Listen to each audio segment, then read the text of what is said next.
Also, recent snows and flooding in the Midwest have caused some serious damage to Nebraska's livestock industry. As MTN's Russell Nemitz tells us in our Montana Ag Network feature, that could have an impact on Montana's ranchers.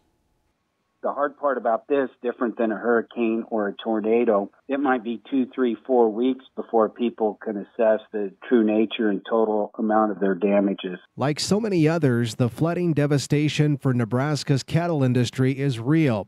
Pete McClymont is the Nebraska Cattlemen's executive vice president and says roadways are washed out, feed yards are underwater, and in some cases, entire cattle herds have been washed away. From the cow-calf side of things, we've heard in Sherman County, which is in central Nebraska, a rancher had 35 pair that was in some low ground, and he knew he needed to move them to higher ground. And in the move, there was a local dam that was breached.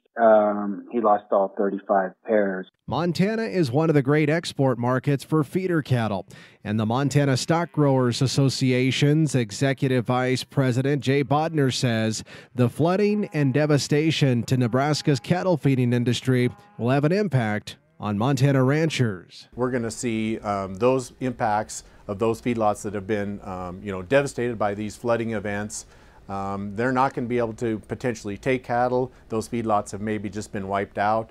And then in addition to that, we're going to see significant feed losses too. So that feed just won't be available to take some of those cattle to feed those out. So it's going to be a double hit really for the livestock industry and the feeding market. And that's going to affect, I think, us potentially in Montana. The Nebraska cattlemen have launched a new disaster relief fund online, and Bodner encourages Montana's ranching community to offer assistance if they can.